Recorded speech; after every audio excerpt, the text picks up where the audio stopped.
말씀이 것입니다. 선지자 예레미야가 여호와의 성전에 서 있는 제사장들과 모든 백성들이 앞에서 선지자 하나님에게 말한다. 선지자 예레미야가 말한다. 아멘. 여호와는 이같이 하옵소서.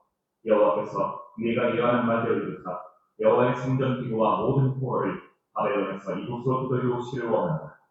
그러나 너는 내가 내 귀와 모든 백성의 귀에 이르는 이 말을 잘 들으라. 나와 너 이전의 선지자들이 예로부터 많은 땅들과 큰 나라들에 대하여 전쟁과 재앙과 전염병을 예언하였느니라.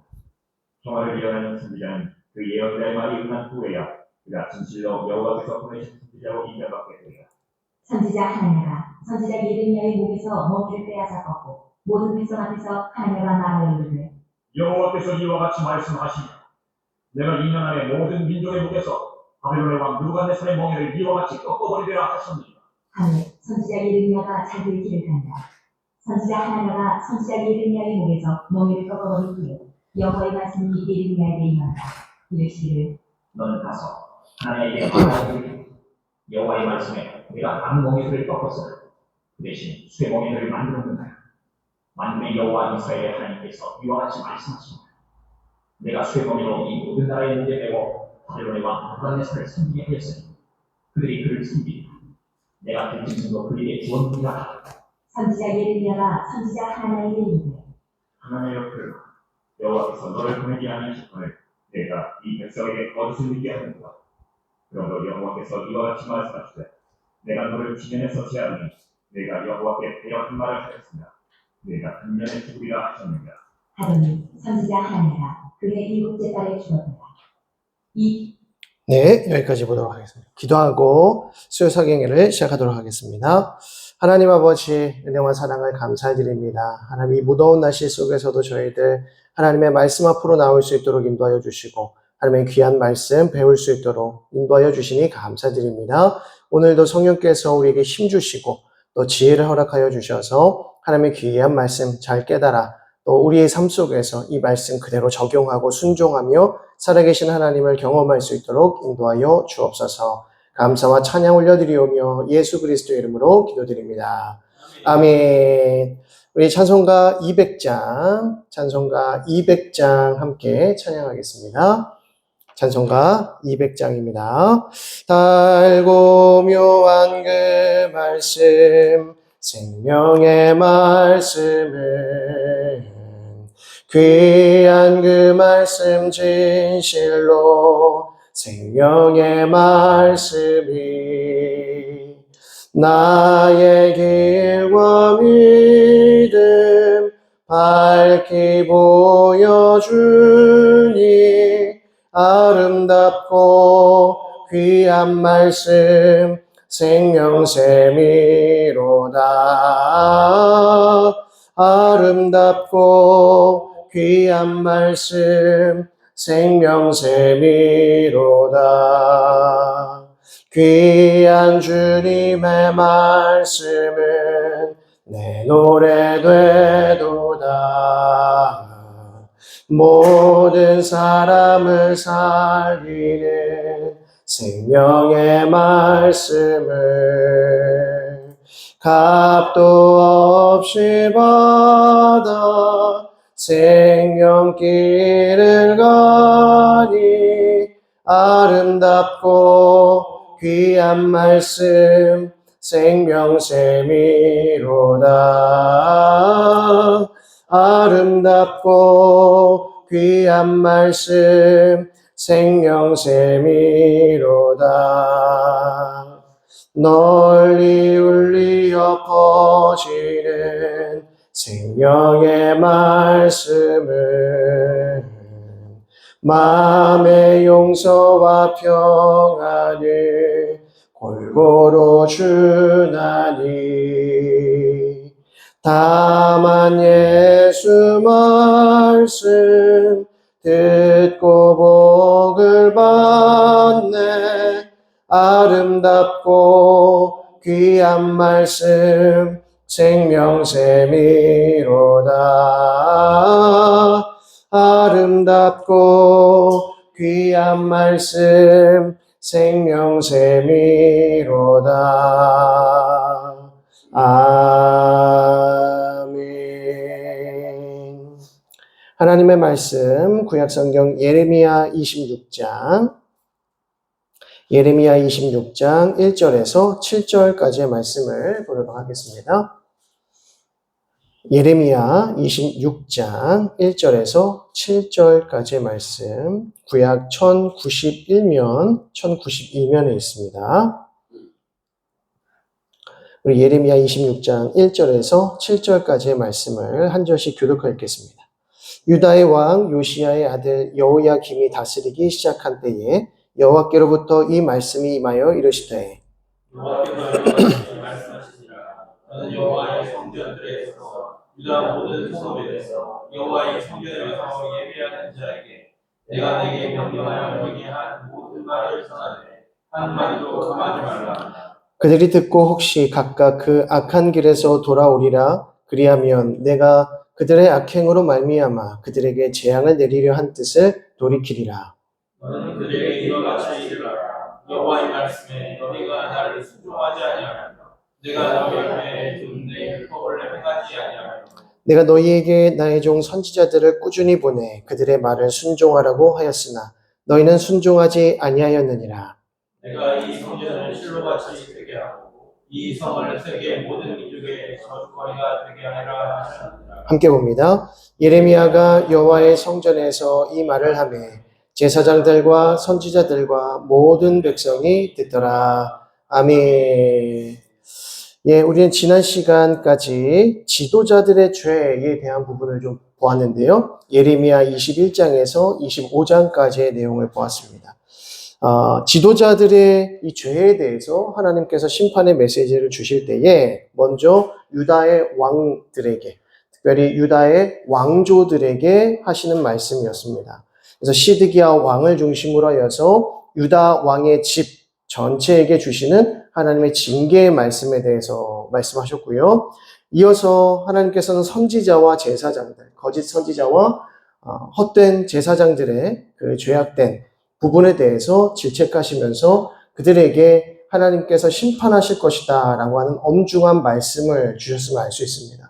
그래서 마치 이 선지자와 제사장들의 이러한 모습은 사마리아 선지자들의 그 우매함과 같다. 마치 바알과 아세라를 섬겼던 사마리아의 선지자들의 그 우둔함, 그 무지 목매함을 닮아 있더라는 것입니다. 게다가 그들의 모습은 마치 백성들의 모습은 소돔과 고모라와 같아서 멸망당할 수밖에 없는 상태였음을 말씀하고 있죠. 그리고 이어서 바벨론 포로 예고에 대한 말씀을 주시는데 좋은 무화과가 있고 나쁜 무화과가 있다. 그래서 하나님께서는 좋은 무화과는 누구냐? 하나님의 뜻에 따라 그 심판의 메시지에 따라 유다 포로로 끌려가는 자들, 유다 포로로 마땅히 순종하며 나아가는 자들을 좋은 무화과라고 말씀하시고요. 반대로 나쁜 무화과는 누구입니까? 하나님의 그 심판의 메시지를 끝까지 거절하고 하나님께서 우리를 구원하실 것이다, 회복하실 것이다, 곧 바벨론이 떠나갈 것이다 라고 거짓 예언하고 그 거짓 예언에 동조했었던 지도자들. 그래서 끝까지 하나님의 말씀에 불순종하던 자들을 하나님께서는 나쁜 무화과다라고 말씀하십니다. 하나님께서는 좋은 무화과, 곧 유다 포로, 바벨론 포로로 끌려가는 유다 백성들에게 하나님께서는 좋은 무화과 되게 하셔서 그들을 회복시키시고 좋은 열매로 열매 맺게 하시겠다라고 약속하시죠. 그리고 이어서 25장의 내용을 보면 처음으로 70년 바벨론 포로에 관한 메시지를 주십니다. 70년이라고 하는 실제적인 시간을 하나님께서 말씀하시는데요. 그래서 70년 바벨론 포로 생활을 하게 될 것이고 70년 이후에는 그들이 하나님의 백성들이 다시 예루살렘으로 돌아오며 그리고 바벨론은 어떻게 하십니까? 하나님께서 그들을 심판하실 것이다 라고 말씀하십니다. 그래서 70년 이후에는 바벨론을 심판하실 것이고 바벨론을 심판하신 이후에는 온 세상을 심판하시겠다라고 말씀하시는 거죠. 그래서 하나님께서는 먼저 유다 백성들의 죄악을 심판하시고 그 다음에는 바벨론을 심판하시고 이어서 온 세상을 심판하시리라는 말씀을 주셨습니다. 그것이 이제 지난주 25장까지의 내용이었고요. 이제 오늘부터는 심판에 대한 시련에 관한 메시지, 이제 2장에 관한 내용을 보게 될 텐데요. 예레미야 26장에서부터 45장에 이르는 긴 내용을 담고 있습니다. 그래서 오늘은 멸망의 선고와 위로의 책, 그래서 26장에서부터 33장까지의 내용을 좀 살펴보도록 하겠습니다. 먼저 심판 시련에 관한 내용은 이제 예레미야가 본격적으로 또 박해를 받기 시작하고요. 그리고 유다가 결국에는 멸망할 수밖에 없는 상태에 이르렀고 결국 유다가 멸망하는 과정을 담고 있습니다. 그래서 가장 먼저 2-1장을 보시면 멸망의 선고라고 해서 성전 설교에 관한 내용이 등장하는데요. 자, 26장 2절을 보시면 오늘 읽은 본문 2절 보시면 여호와께서 예레미야에게 말씀하시는 겁니다. 너는 여호와의 성전뜰에 서서 유다 모든 성읍에서 여호와의 성전에 와서 예배하는 자에게 내가 내게 명령하여 이르게 한 모든 말을 전하되 한마디도 감하지 말라라고 합니다. 그래서 혹시나 그 말씀의 메시지를 듣고 악한 길에서 돌이키게 되면 내가 그들을 회복시키리라 라고 하는 것이죠. 재앙을 내리려는 뜻을 돌이키겠다라고 말씀하십니다. 그러면서 5절에 내가 너희에게 나의 종 선지자들을 꾸준히 보내 그들의 말을 순종하라고 했지만 너희는 순종하지 아니하였느니라. 그리고 6절에 내가 이 성전을 실로같이 되게 하고 이 성을 세계 모든 민족의 저주거리가 되게 하리라 하셨느니라. 이 말씀을, 이 메시지를 지금 예레미야를 통하여서 성전에 예배드리러 오는 자들에게 이 말씀을 전하라는 것입니다. 그러니까 곧 하나님께서 너희를 심판하실 것이다. 하나님께서 그토록 오랫동안 선지자들을 보내셔서 회복과 그리고 심판과 그리고 너희의 죄악을 돌이키라는 메시지를 주셨지만 너희는 하나님의 말씀을 듣지 않았다. 선지자의 메시지를 귀담아 듣지 않았다라고 하는 것을 지금 정죄하신다는 겁니다. 이 말씀을 들은 이 유다 백성들이 어떻게 해야 됩니까? 자신의 죄를 돌이키고 다시 하나님의 말씀을 듣고 예레미야 선지자를 통해서 하나님 주시는 말씀에 순종하는 것이 참으로 중요한 것이죠. 그럼 하나님께서 그들을 돌이키시고 회복시키실 것이라는 겁니다. 그런데 끝까지 어떻게 되겠다는 것입니까? 그들이 돌이키지 않는다는 겁니다. 그래서 우리가 지난주에도 배웠듯이 예레미야가 무려 23년 동안 유다 백성들에게 심판을 예고하고 하나님께 돌이킬 것을 예고했지만 오히려 그들은 예레미야를 핍박하고 저주하고 그리고 심지어 이제 조롱하며 박해하려고 했다는 것입니다. 그래서 그것이 실제적으로 이제 물리적으로 예레미야를 공격하는 장면으로 나타나는 것을 이제 볼 수가 있는 것이죠. 그러니까 유다 백성들의 지금 영적인 상태가 어떻습니까? 그들은 하나님의 직설적인 말씀을 들어도 심판의 메시지를 들어도 전혀 그 마음에 돌이킴이 없다는 것입니다. 그 마음 가운데 감동이 없고요. 하나님의 뜻을 분별할 수 있는 지혜가 없다는 것이죠. 오히려 이들은 누구의 말을 귀 기울이고 있습니까? 거짓 선지자들의 메시지, 거짓된 왕들의 메시지, 거짓된 제사장들의 메시지를 들으면서 우리가 하나님을 잘 섬기고 있으니 하나님께서 곧 우리를 구원하실 것이다. 바벨론이 물러가게 할 것이다. 라고만 얘기하고 있다는 것이죠. 근데 예레미야 선지자는 꾸준하게 그것이 아니다. 하나님께서는 우리에게 심판을 작정하셨으니 우리는 그 하나님의 심판의 작정에 순종하고 어떻게 해야 된다? 바벨론 포로로 끌려갈 준비를 해야 된다는 말씀을 전하는 것입니다. 자, 그러면서 8절 말씀 보겠습니다. 예레미야가 여호와께서 명령하신 말씀을 모든 백성에게 전하기를 마치매 제사장들과 선지자들과 모든 백성이 그를 붙잡고 이르되 내가 반드시 죽어야 하리라 라고 하지 않습니까? 하나님께서 여호와께서 예레미야에게 말씀하시고 예레미야가 그 말씀을 대언했는데 사람들의 반응은 어떻습니까? 특별히 제사장들과 선지자들의 반응이 어떻습니까? 그를 붙잡고 반드시 죽여야 할 것이다 라고 하는 거죠. 그러니까 성전 설교에서 예레미야가 설교를 하는데 이거의 반응은 무엇입니까? 죽어야 하리라. 죽이자 하는 것입니다. 예레미야를 죽이자. 이것이 이제 이스라엘 백성들의 완악함, 특별히 지도자들, 영적 지도자들의 완악함이었다는 것이죠. 하나님의 말씀을 먼저 분별해야 하는 자들, 하나님의 뜻이 무엇인지를 먼저 알아야 할 자들이 전혀 분별력이 없다는 거예요. 오직 예레미야만이 하나님의 말씀을 알고 있고 대언하고 있고 그 말씀에 순종하며 살아가고 있다는 거예요. 나머지 백성들은 어떻습니까? 전혀 그 말씀을 이해하지 못한다는 것입니다. 자, 그러면서 10절 말씀에 유다의 고관들이 이 말을 듣고 왕궁에서 여호와의 성전으로 올라가 여호와의 성전 새 대문의 입구에 앉으매 제사장들과 선지자들이 고관들과 모든 백성에게 말하여 이르되 이 사람은 죽는 것이 합당하니 너희 귀에 들음같이 이 성에 관하여 예언하였습니다. 예레미야는 예루살렘 성전을 향하여 저주를 퍼붓고 있다. 그러니까 이 예레미야는 이제 어떻게 해야겠냐. 무려 23년 동안 선포했고 또 이제는 거의 유다가 멸망의 직전까지 가 있지만 이들은 전혀 돌이킬 기미를 보이지 않고 하나님의 뜻을 분별하지 못하고 있다는 것입니다. 자, 그러면서 16절 보겠습니다. 고관들과 모든 백성이 제사장들과 선지자들에게 이르되 이 사람이 우리 하나님 여호와의 이름으로 우리에게 말하였으니 죽일 만한 이유가 없느니라. 자, 어떤 자들은 예레미야의 말을 듣는다는 것입니다. 또 어떤 자들은 그래서 예레미야를 죽이면 안 된다라고 하는 의견이 또 나타나고 있다는 것이죠. 그래서 어떤 자들은 예레미야를 죽이자라고 말하지만 또 어떤 자들은 죽이면 도리어 우리가 해를 받지 않겠느냐라고 하는 메시지를 던져줍니다. 그래서 그러한 예를 지금 이제 이후에 16절 이후의 말씀을 보게 되면 두 가지 예시를 보여주는데 첫 번째 18절 말씀을 보시면 유다의 왕 히스기야 시대에 모레셋 사람 미가라고 하는 선지자가 있었다는 것입니다.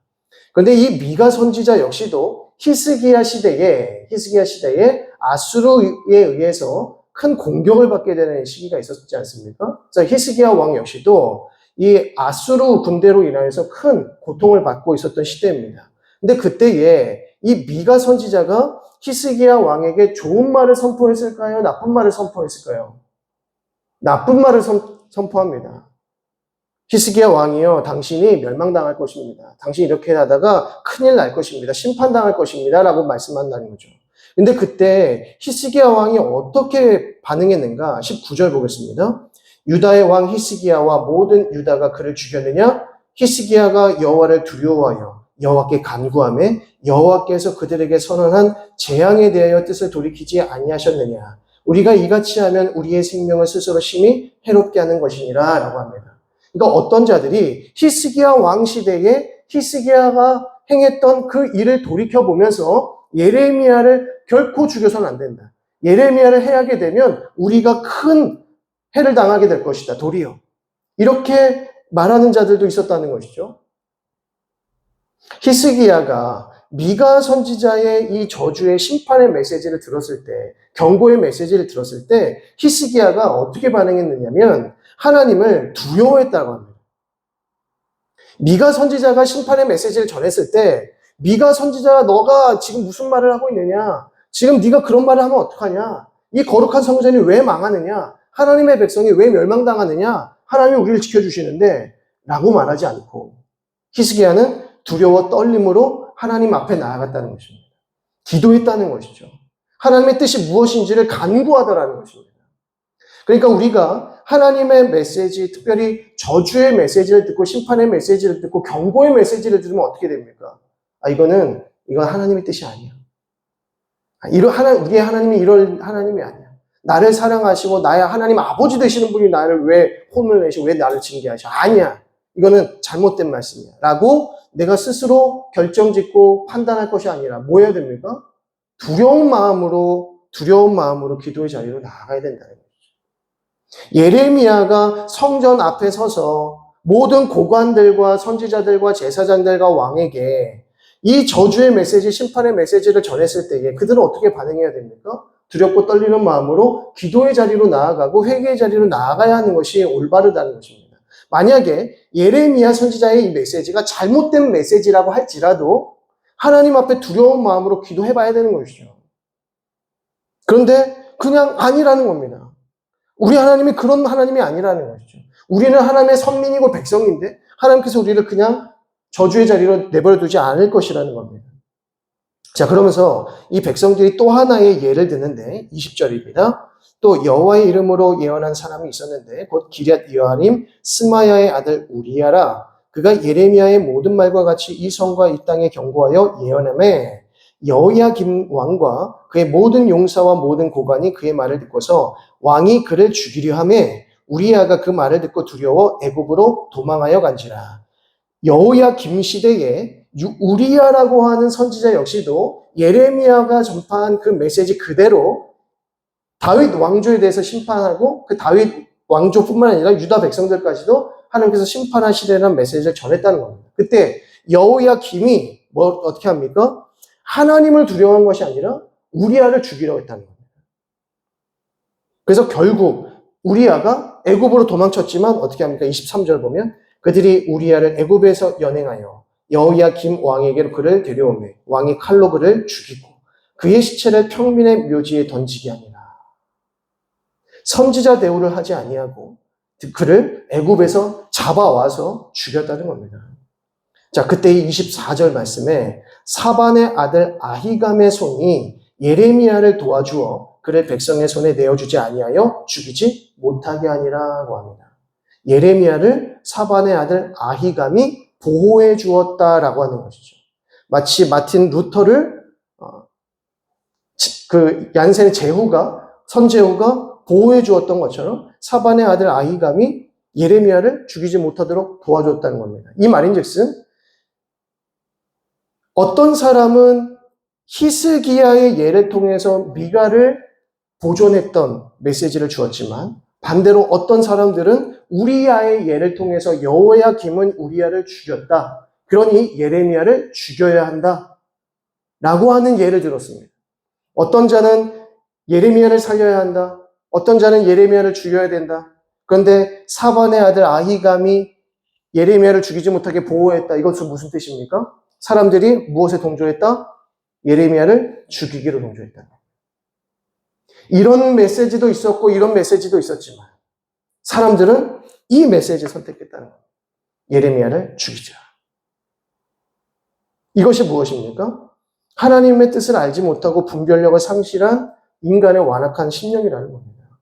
그러니까 한 번 하나님의 말씀을 듣지 않고 죄에 빠지게 되면 계속해서 하나님의 뜻을 무시한다는 겁니다. 결코 듣지 않는다는 것이죠. 이게 죄의 완악함이고 죄의 올무입니다. 죄는 절대 하나님의 말씀을 듣지 못하게 합니다. 우리로 하여금 깨닫지 못하게 하고 분별력을 상실하게 만들고 심지어 잘못된 선택과 행동을 하도록 만든다는 것이죠. 이것이 얼마나 두려운 일인가. 자, 27장으로 넘어가시게 되면요. 이제 거짓 선지자들과 예레미야가 실제적으로 대립하는 장면들이 이제 등장을 하는데, 자, 2절의 말씀을 보시겠습니다. 여호와께서 이와 같이 내게 말씀하시되 너는 줄과 멍에를 만들어 내 목에 걸고 유다의 왕 시드기야를 보러 예루살렘의 온 사신들의 손에도 그것을 주어 에돔의 왕과 모압의 왕과 암몬의 자손의 왕과 두로의 왕과 시돈의 왕에게 보내며 그들에게 명령하여 그들의 주에게 말하게 하기를 만군의 여호와 이스라엘의 하나님께서 이와 같이 말씀하시되 너희는 너희의 주에게 이같이 전하라. 나는 내 큰 능력과 나의 쳐든 팔로 땅과 지상에 있는 사람과 짐승들을 만들고 내가 보기에 옳은 사람에게 그것을 주어노라. 그러니까 지금 예레미야에게 줄과 멍에를 만들어 매라 라고 합니다. 줄과 멍에. 그러니까 마치 짐승과 같이 자기의 목에다가 줄과 멍에를 만들어서 걸으라 라고 하고요. 그리고 그 주변 국가에 있는 사신들에게도 똑같이 하도록 만듭니다. 그래서 각자의 국가의 왕들에게 보내어서 하나님의 메시지를 전하도록 하는 것이죠. 자, 그러면서 8절 말씀에 여호와의 말씀이니라 바벨론의 왕 느부갓네살을 섬기지 아니하며 그 목으로 바벨론의 왕의 멍에를 매지 아니하는 백성과 나라는 내가 그들이 멸망하기까지 칼과 기근과 전염병으로 그 민족을 벌하리라. 무슨 말씀입니까? 하나님께서 이스라엘 유다 백성들뿐만 아니라 예레미야가 섬기는 유다 백성들뿐만 아니라 다른 국가의 주변 국가의 사신들에게 주변 국가들의 작은 왕들에게 보내어서 어떻게 하라는 것입니까? 바벨론의 왕 느부갓네살에게 어떻게 하라? 항복하라는 것입니다. 너희가 느부갓네살에게 항복하지 아니하면 내가 칼과 기근과 전염병으로 남은 자들을 벌하리라 라고 하시는 거죠. 그리고 9절에 너희는 선지자나 복술가나 꿈꾸는 자나 술사나 요술자의 말을 듣지 말라는 것입니다. 그래서 10절에 그들은 너희에게 거짓을 예언하여 너희가 너희 땅에서 멀리 떠나게 하며 또 내가 너희를 몰아내게 하며 너희를 멸망하게 하느니라. 하나님께서는 이미 유다 백성들뿐만 아니라 그 주변 국가에 있는 나라들마저도 바벨론의 손에 넘기셨다는 겁니다. 그러니까 이 바벨론의 손에 넘기셨는데 바벨론 왕에게 반기를 들거나 대적하게 되거든 오히려 너희가 죽게 될 것이고 심판받게 될 것이고 그리고 칼과 기근과 전염병으로 죽게 될 것이라는 말씀이죠. 그러니까 어떻게 하라? 순순히 항복하라는 것입니다.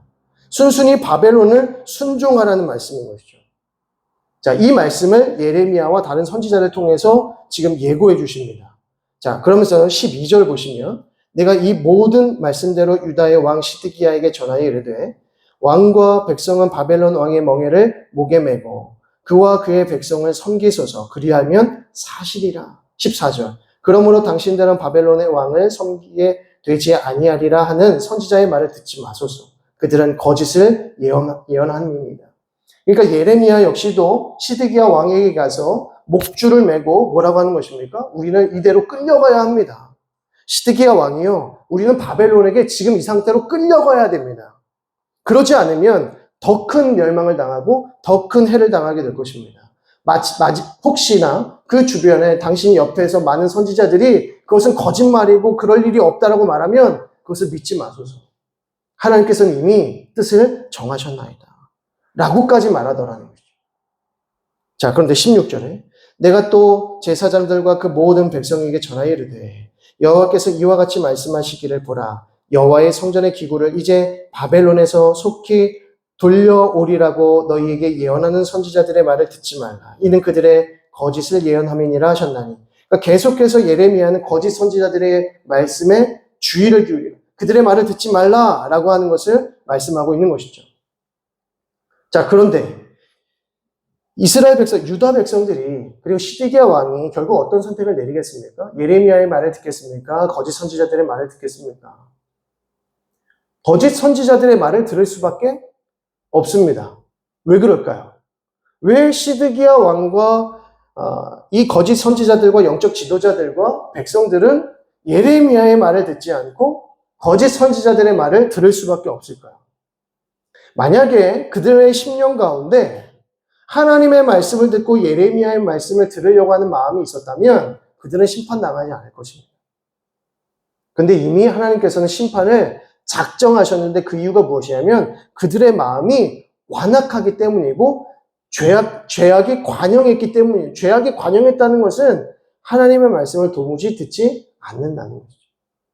하나님께서 그럼에도 예레미야를 보내셔서 끝까지 하나님의 말씀을 대언하게 하시고 듣지 않는 백성들을 향하여서 심판의 메시지를 전하시고 회개의 메시지를 전하시는 이유는 하나님이 끝까지 그들을 사랑하셨다라고 하는 것을 보여주시기 위함이고요. 그리고 이후에 예수님 시대에 실제로 메시아가 나타났을 때에도 어떤 자들은 메시아를 죽이자라고 말하지만 어떤 자들은 메시아를 죽이면 우리가 큰 해를 받으리라는 똑같은 반응이 일어날 테니 그때는 어떻게 한다? 이 말씀 보면서 그때에도 수많은 완악한 자들이 선지자들, 거룩한 선지자들을 죽였다. 듣기는 들어도 깨닫지 못하고 보기는 보라도 알지 못하는 그 영적 우둔함의 상태, 영적 무력함의 상태가 그때에도 동일하게 일어날 것이다. 예수님이 사역하던 그 시기에도, 공생의 사역을 하시는 그 시기에도 눈앞에 예수님이 계심에도 불구하고 예수님의 말씀을 들음에도 불구하고 예수님을 믿지 않는 사람들이 너무나도 많지 않았습니까? 심지어 예수님을 못 박으라, 예수님을 십자가에 못 박으라 했다는 것이죠. 그러면 지금 이 시대에 저와 여러분이 사는 이 시대는 또 어떻습니까? 똑같다는 겁니다. 하나님의 말씀이 전해져도 어떠한 자들은 그 말씀을 듣지 않습니다.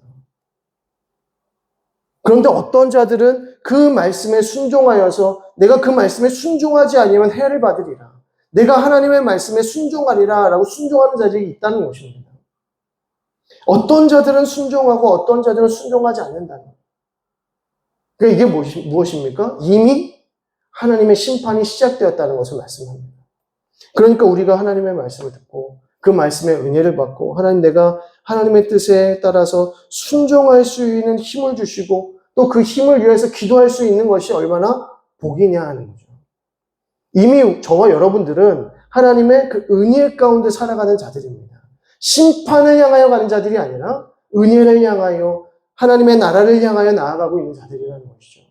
그러니까 우리가 이미 이 시대를 살아감에 있어서 하나님의 뜻이 무엇인지를 분별하는 것이 그토록 중요한 이유가 되는 것입니다.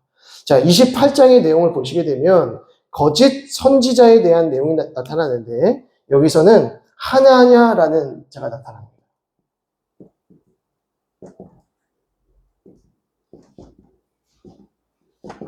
거짓 선지자 하나냐가 등장을 합니다. 27장은 줄과 멍에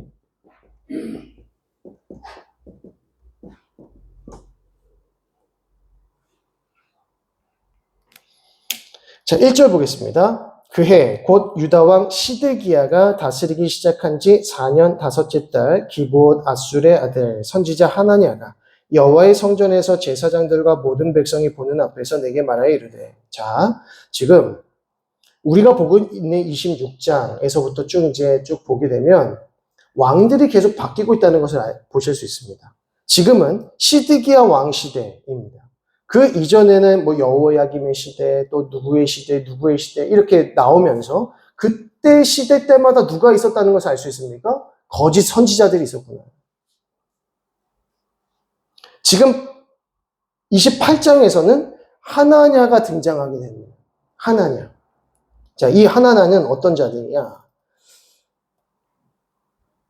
여호와의 성전에서 제사장들과 모든 백성이 보는 앞에서 내게 말하여 이르되 2절 만군의 여호와 이스라엘 하나님이 이같이 일러 말씀하시기를 내가 바벨론의 왕의 멍에를 꺾었느니라. 3절 내가 바벨론의 왕 느부갓네살이 이곳에서 빼앗아 바벨론으로 옮겨간 여호와의 성전 모든 기구를 2년 안에 다시 이곳으로 되돌려 오리라. 지금 이거 누구 말입니까? 하나냐의 말입니다. 하나냐가 지금 뭐라고 말합니까? 바벨론의 멍에를 꺾었다. 그리고 바벨론이 가져간 그 모든 성전 기구를 2년 안에 다시 가지고 올 것이다. 지금 이거 하나냐가 하는 말입니다. 예레미야는 하나님께서 모든 것을 바벨론 손에 주셨다. 우리는 바벨론에게 끌려가야 된다. 포로로 끌려가야 한다라는 말을 하고 있는데 지금 하나냐는 정반대의 메시지를 주더라는 것입니다. 바벨론을 하나님께서 이기셨으니 바벨론이 가져갔던 그 모든 성전 기구를 그들의 손으로 가져올 것이다. 하나님이 승리하셨다. 우리에게 복이 임할 것이다. 이렇게 얘기하고 있다는 겁니다. 자, 8절 말씀. 나와 너 이전의 선지자들이 예로부터 많은 땅들과 큰 나라들에 대하여 전쟁과 재앙과 전염병을 예언하였느니라. 9절에 평화를 예언하는 선지자는 그 예언자의 말이 응한 후에야 그가 진실로 여호와께서 보내신 선지자로 인정받게 되리라. 10절 선지자 하나냐가 선지자 예레미야의 목에서 멍에를 빼앗아 꺾고. 무슨 말입니까? 아까 시드기야 왕 앞에서 메고 있었던 그 목줄 있지 않습니까? 그것을 빼앗았다는 겁니다. 포로로 끌려가는 것이 아니라 지금 우리가 이기고 있는 상황에서 지금 무슨 짓을 하고 있는 것이 아니에요. 11절 모든 백성 앞에서 하나냐가 말하여 이르되 여호와께서 이와 같이 말씀하시니라. 내가 2년 안에 모든 민족의 목에서 바벨론의 왕 느부갓네살의 멍에를 이와 같이 꺾어버리라 하셨느니라 하며 선지자 예레미야가 자기의 길을 가니라. 하나냐가 바로 선지자 예레미야 옆에서 지금 줄과 멍에로 인한 상징 언어를 통해서 행위 언어를 통해서 하나님의 메시지를 전파했는데 지금 하나냐는 뭐라고 말합니까? 그 목줄을 또 끊더니 하나님께서 2년 안에 우리를 다시 회복시킬 거다. 사람들이 누구의 말을 더 환호했을까요? 누구의 말을 더 좋아했겠습니까? 우리가 생각해도 하나냐가 더 인기가 많지 않았을까. 왜냐면 어려운 상황 속에서 좋은 말 해줘야 기분이 좋지 않습니까? 뭔가 힘 있는 말, 응원이 되는 말, 이런 말이 오히려 하나님의 뜻과 같이 여겨지고 하나님께서 우리를 버리신 것이 아니라 우리가 하나님 더 잘 섬기면 하나님께서 우리를 반드시 회복시키실 거야 라고 하는 메시지가 더 설득력 있게 느껴진다는 거죠. 그래서 예레미야는 어떻게 합니까? 조용히 자기의 길을 갔다 이렇게 말합니다. 예레미야가 조용히 자기의 길을 갈 때 어떤 심정이었을까?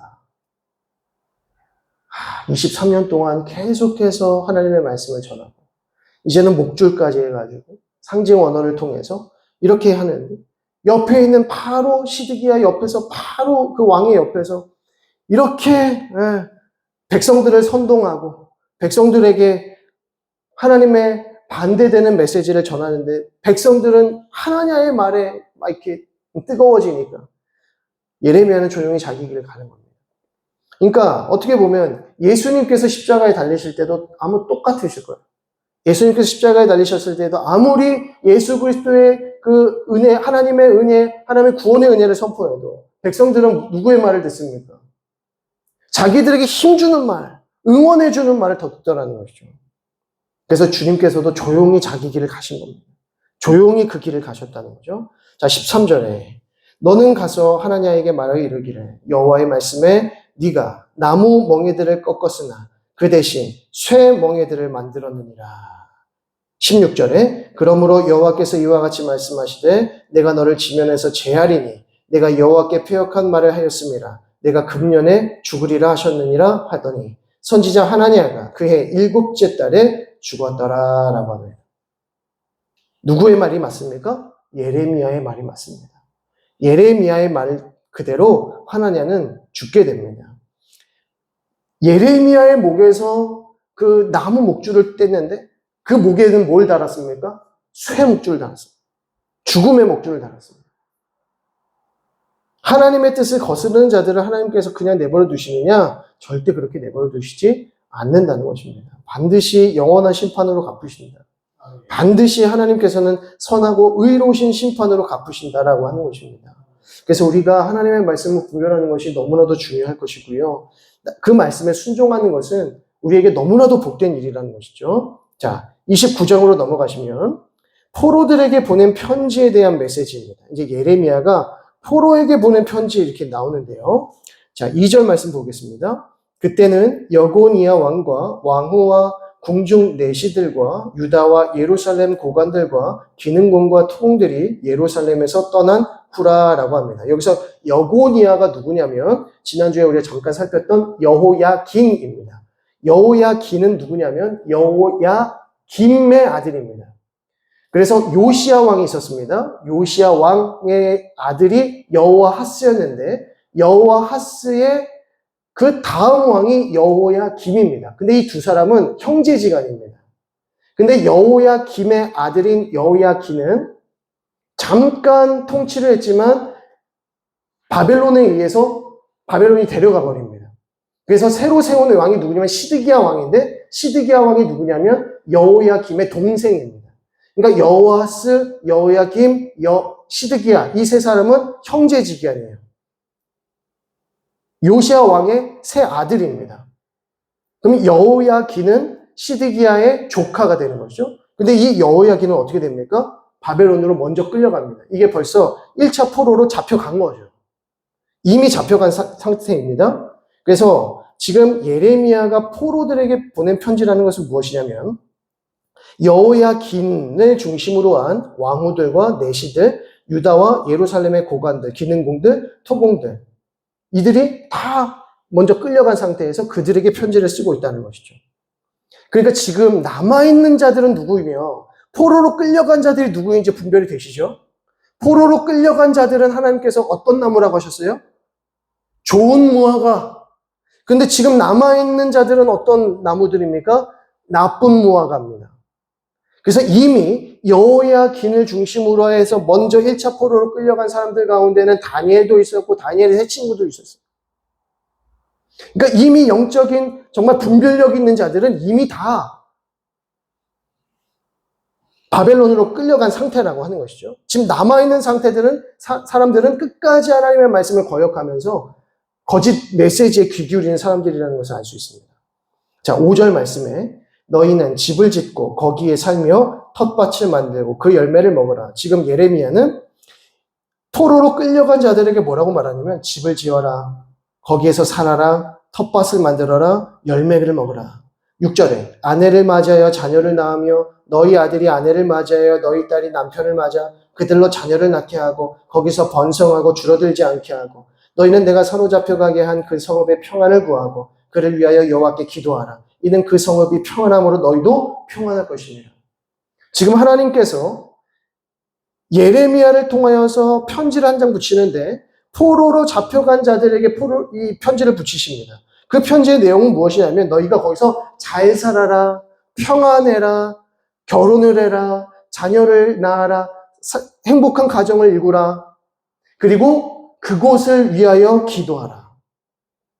그러니까 마치 야곱과 야곱의 70명의 가족들이 애굽으로 내려와서 애굽 왕 바로를 만나고 라암셋이라는 지역을 분배받아서 거기서 평안히 누리면서 번성하면서 성장했었던 모습을 보여주는 것이죠. 그때에 야곱이 바로를 축복하지 않습니까? 오히려 야곱이 바로를 축복했던 장면입니다. 애굽 왕 바로가 야곱을 축복한 게 아니라 야곱이 바로를 축복한 장면. 무슨 말입니까? 이제는 야곱과 70명의 가족들이 라암셋, 애굽의 땅에서 살아가야 하니 바로가 축복을 받아야 되는 겁니다. 하나님의 백성들이 축복을 받으려면 애굽이 먼저 축복을 받아야 강건해야 이 하나님의 백성들이 강건할 것이라는 거죠. 그래서 바벨론을 축복하라는 것입니다. 그 이후에 페르시아 고레스 왕 시대도 그때에 축복하시는 겁니다. 왜? 그래야 하나님의 백성들이 평안할 수 있으니까. 자, 10절 말씀 봅니다. 여호와께서 이와 같이 말씀하시니라. 바벨론에서 70년이 차면 내가 너희를 돌보고 나의 선한 말을 너희에게 성취하여 너희를 이곳으로 돌아오게 하리라.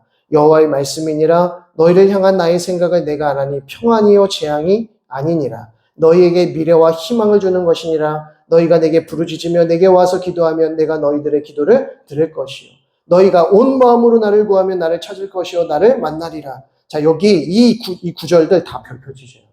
자, 이 별표를 왜 치라는 거냐면 지금 이 상황과 그리고 이 메시지의 의미와 그 특징을 알지 못한 상황에서 이 구절 하나하나를 그냥 좋아하시면 안 됩니다.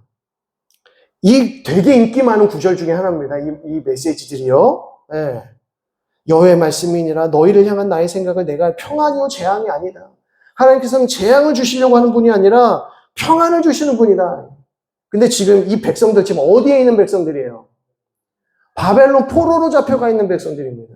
그것도 2차, 3차 포로가 아니라 1차 포로입니다. 진짜 생으로 70년 보내야 되는 사람들이에요. 거기에서 밭을 일구고 집을 짓고 열매를 거둬 먹어야 되는 사람들입니다. 그곳에서 결혼해야 될 사람들입니다. 하나님을 향한 생각이 평안이다. 재앙이 아니다. 근데 이것은 지금 이 당시에 이 편지를 받는 사람들의 상황을 전혀 생각하지 못하는 부분들인 것이죠. 그러니까 우리는 이 말씀 정말 좋아해야 되고 사랑해야 되고 기뻐해야 됩니다. 좋아하셔도 돼요. 대신에 알고 좋아하셔야 돼요. 비록 나의 삶과 또 나의 이 생활과 또 우리나라의 이 민족과 우리의 모든 부분들이 비록 고단할지라도 비록 고난 중에 있을지라도 하나님께서 기뻐하시는 것은 평안이다. 하나님께 순종하는 인생이다. 하나님은 우리에게 희망 주시기를 원하시고 우리에게 평안 주시기를 원하십니다. 비록 지금은 힘들고 어렵지만 하나님께서 우리에게 희망 주시기 때문에 우리가 믿음으로 달려나가면 그리고 인내하고 연단받으면 마침내 하나님께서 우리에게 소망을 이루신다라는 것이죠. 그래서 너희가 환난 중에 있을지라도 13절 온 마음으로 나를 구하면 반드시 만나리라. 내가 바벨론에서도 너희를 만나주리라. 바벨론에서도 너희의 기도를 들어주리라. 그러니까 우리가 평안할 때, 우리가 너무 좋은 삶을 살아갔을 때 이 말씀을 이렇게 붙들고 가는 게 아니고요. 우리가 정말 고난 중에 있을 때, 어떻게 보면 심판에 가까운, 저주에 가까운 삶을 살고 있을 때, 하나님께서 우리에게 원하시는 것은 재앙이 아니다. 평안이다. 그럼에도 우리에게 재앙을 주시는 이유는 그 가운데서 하나님 부르짖고, 그 가운데서 하나님께 순종하는 법을 배우고, 그 가운데서 하나님의 소망 붙들고 살아라는 말씀인 것이죠. 이 말씀을 이 전체적인 메시지 속에서 이해하시고 우리가 이 말씀을 받으면 더 큰 은혜가 되는 것 같습니다. 자, 이제 넘기셔서 24절의 말씀을 보시면 스마야라고 하는 또 한 사람이 등장합니다.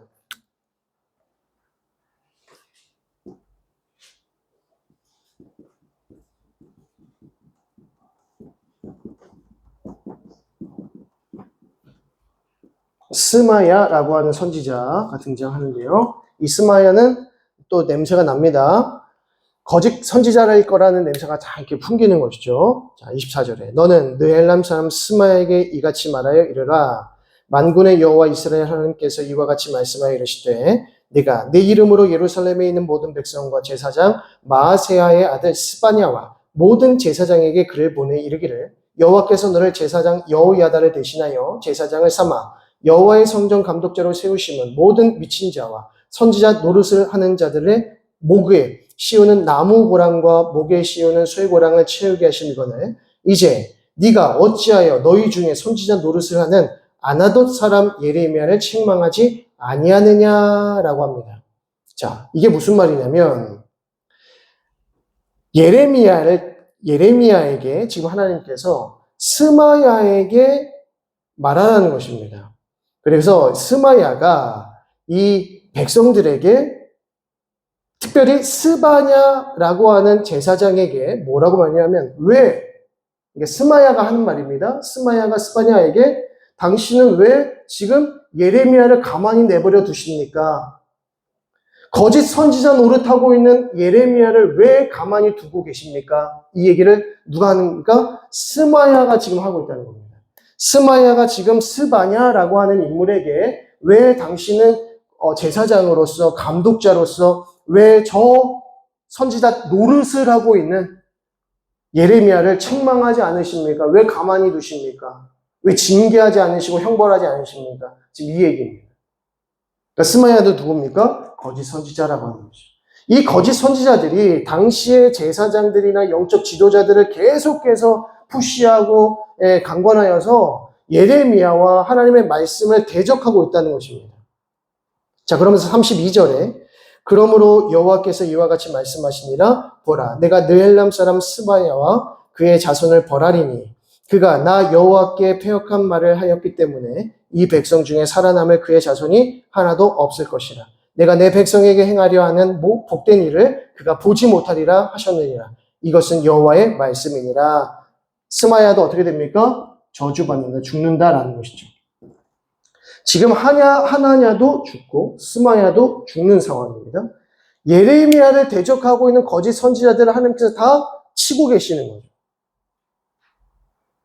하나님께서 한 명씩 한 명씩 심판하고 계십니다. 이러면서 하나님께서 예레미야를 높이시는 거죠. 예레미야가 참된 선지자임을 지금 강조하고 계시는 겁니다. 자, 30장으로 넘어가시면 이제 30장에서 33장의 내용은 우리가 잘 아는 내용들이 많이 등장하고요. 우리가 매우 좋아하는 메시지들이 많이 등장을 합니다. 그래서 위로의 책이라고 하면서 30장에서부터 33장, 우리가 4장에 이르는 내용이 위로에 관한 메시지가 등장을 하는데요. 자, 30장의 말씀을 보시면 2절에 이스라엘 하나님 여호와께서 이와 같이 말씀하여 이르시기를 내가 내게 일러준 모든 말을 책에 기록하라. 여호와의 말씀이니라 보라 내가 내 백성 이스라엘과 유다의 포로들을 돌아가게 할 날이 오리니 내가 그들을 그 조상들에게 준 땅으로 돌아오게 할 것이니 그들이 그 땅을 차지하리라 여호와께서 말씀하시니라. 하나님께서 돌아오게 하시리라 하는 것이죠.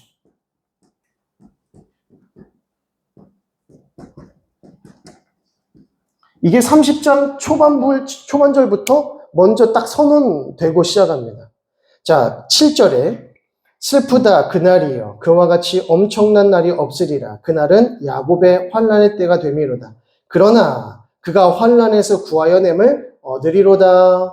큰 환난이 있을 것이지만 반드시 구원 얻을 것이다. 10절에 여호와의 말씀이니라. 그러므로 나의 종 야곱아 너는 두려워하지 말라. 이스라엘아 놀라지 말라. 내가 너를 먼 곳으로부터 구원하고 내 자손을 잡혀가 있는 땅에서 구원하리니 야곱이 돌아와서 태평과 안락을 누릴 것이며 두렵게 할 자가 없으리라. 이는 여호와의 말씀이니라. 내가 너와 함께 있어 너를 구원할 것이라. 너를 흩었던 그 모든 이방을 내가 멸망시키리라. 그럴지라도 너만은 멸망시키지 아니하리라. 그러나 내가 법에 따라 너를 징계할 것이요 결코 무죄한 자로만 여기지는 아니하리라. 이 말씀을 딱 보면 하나님께서 왜 유다 백성들을 심판하실 수밖에 없고 또 심판을 할지라도 영원한 심판이 아니라 잠시의 심판을 통해서 그들을 정결하게 하시고 거룩하게 하셔서 다시 약속의 땅으로 돌아오게 하시리라고 하는 것을 기대해 볼 수가 있는 것이죠. 그러니까 하나님의 뜻은 이미 구원까지도 회복까지도 다 뜻하고 계신 말씀이다라고 하는 것입니다. 자, 17절 보겠습니다. 17절에 여호와의 말씀이니라 그들이 쫓겨난지라 하며 시온을 찾는 자가 없은즉 내가 너의 상처로부터 새살이 돋게 하여 너를 고쳐주리라. 포로로 잡혀가 있을지라도 내가 반드시 너의 살을 고쳐줄 것이다. 깨끗하게 할 것이다. 라고 하는 말씀이시죠. 그러면서 22절에 너희는 내 백성이 되겠고 나는 너희들의 하나님이 되리라. 이거 무슨 말씀입니까?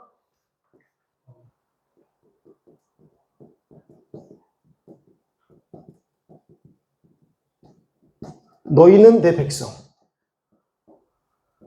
이거 뭐죠? 이거 언약이죠, 언약. 지금 유다 백성들, 그리고 이스라엘 백성들, 남유다와 북이스라엘 백성들이 지금 다 아수르에게 멸망당하고 바벨론에게 멸망당합니다. 왜 멸망당합니까?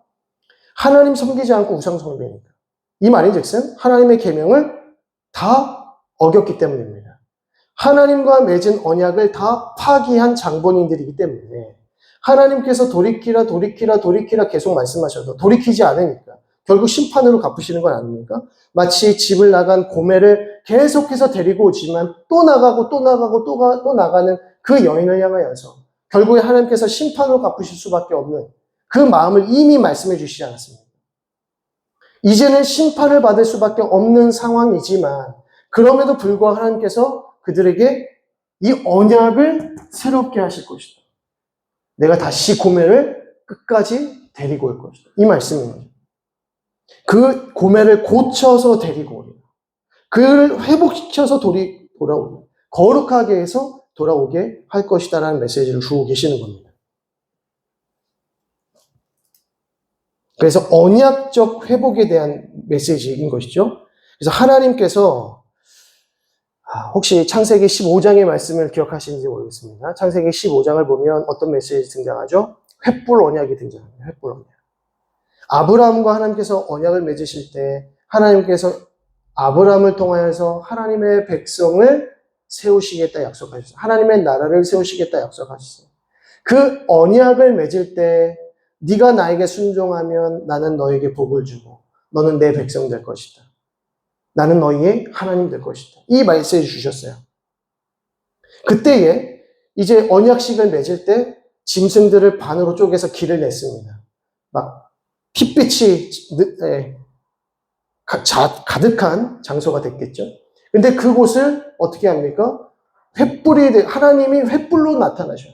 그러면 횃불과 아브라함이 같이 그 안을 걸어가야 됩니다. 그래서 같이 걸어가서 서로 언약을 잘 어기면 서로 화평하고 서로 좋은 관계 맺겠지만 만약에 서로 혹여나 한 명이라도 한쪽에서 파괴하게 되면 어떻게 되리라? 이 고기처럼 쪼개진 고개들처럼 쪼개질 것이다. 반드시 파괴한 자는 쪼개질 것이다. 이렇게 말씀.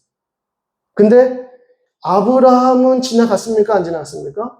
하나님께서 아브라함은 지나가지 못하게 하셨어요. 근데 하나님께서 지나가십니다. 그 말인즉슨 그 언약을 누가 지킨다? 하나님이 지키신다.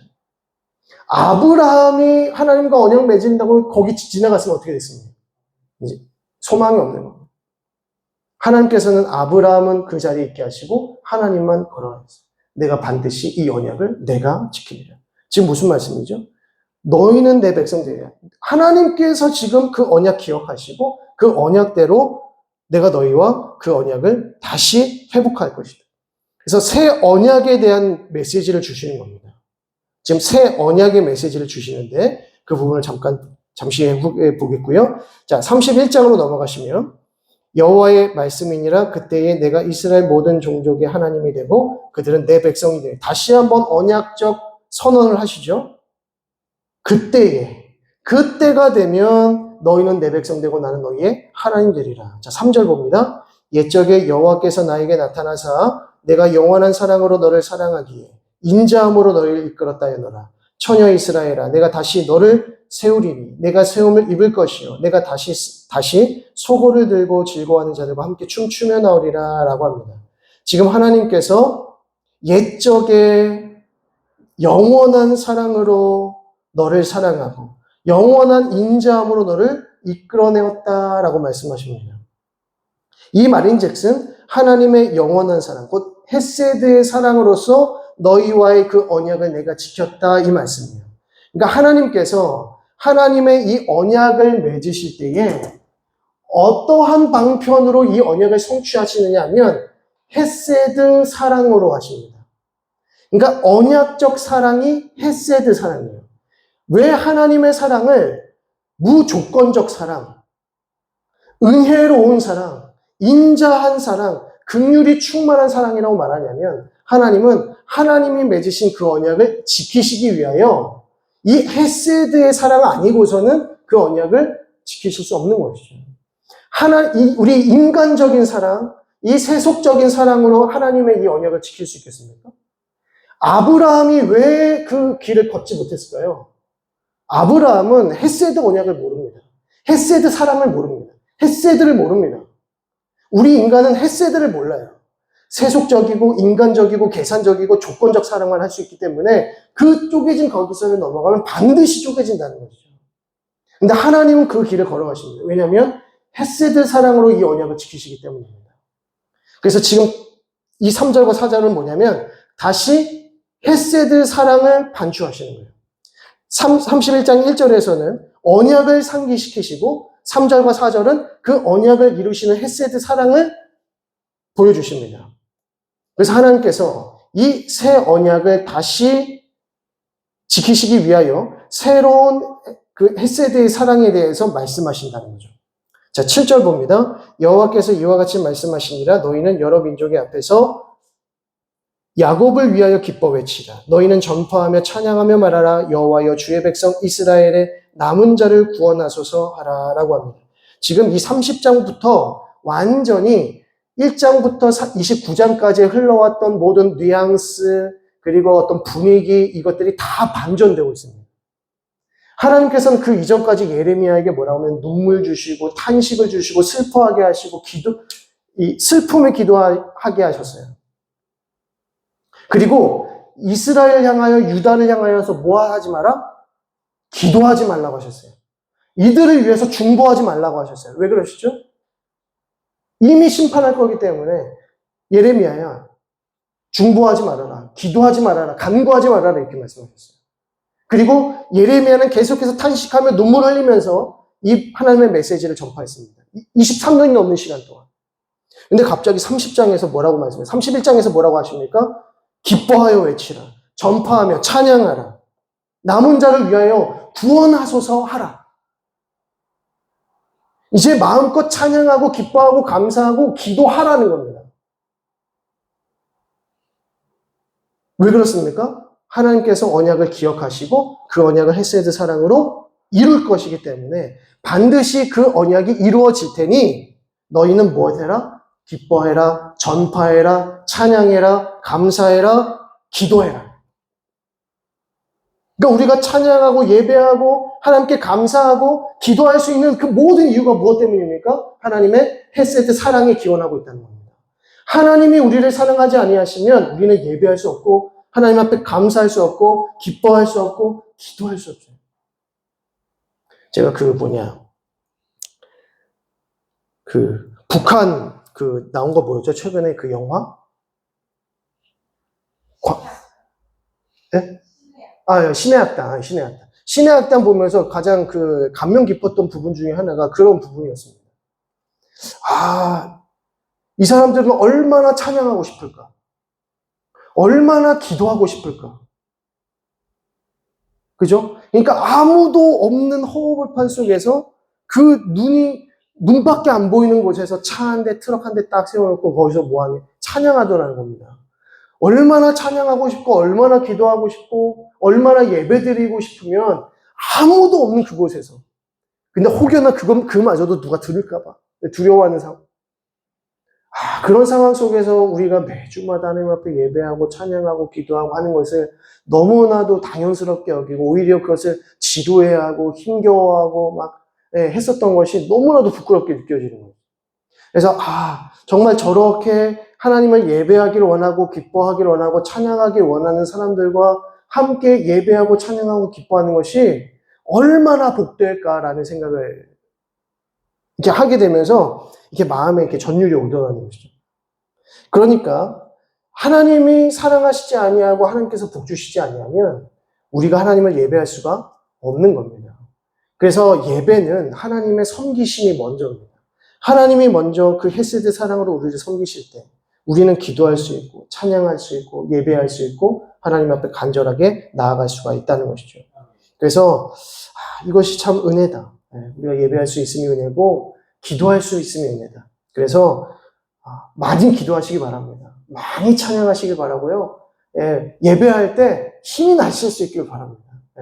그래서 하나님께서 나에게 헤세드 사랑 주셨으니 하나님께서 이 언약적 사랑 주셨으니 내가 마음껏 하나님 찬양하겠습니다.